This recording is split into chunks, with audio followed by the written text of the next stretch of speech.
পুরা দুধ হলুদ দেওয়ার সঠিক নিয়মটা জেনে নিন। হাজারে কতটা করে দুধ আর হলুদ দিতে হয়। তা চলুন ভিডিওটা লাস্ট পর্যন্ত দেখুন, তাহলে সব কিছু বুঝতে পারবেন। তা প্রথমে ফার্মে ঢুকে মত্তরে ডিঙ্কারগুলো উঁচু করে দেবে খাবার দেওয়ার আগে। দেখেন আমি যেরকম দিয়েছি আর কি।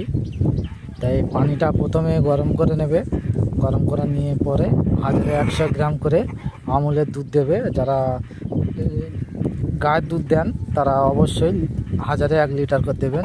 যেমন ধরেন এই দেখেন আমি পানিতে দিয়ে দিলাম, ভালো করে লাঠি দিয়ে মানে গরম লাঠি দিয়ে ভালো করে গুলে নিতে হবে। গুলে নিয়ে ভালোভাবে গুললে আপনি কি করবেন, তখন এই যে হলুদ এটা মিক্সচার করা হয়েছে হাজারে 250 গ্রাম করে কাঁচা হলুদ। যারা শূন্য হলুদ দেবেন অবশ্যই 100 গ্রাম করে দেবে। ওটা মিক্সচার করে লেট জাল দিয়ে ভালো করে ছেঁকে নিতে হবে, নিয়ে এই দুধের সাথে মেলাতে হবে। মিলিয়ে টিঙ্কারে দিয়ে দেওয়া হবে। সেটার ভিডিও করতে পারলাম না। তা বন্ধুরা, ভিডিও ভালো লাগলে লাইক করবে, চ্যানেলে নতুন হলে ফলো করবে। আর এই দুধ হলুদ খাওয়ালে কী কী উপকার পরের ভিডিওতে বলবো। সবাই ভালো থাকবে।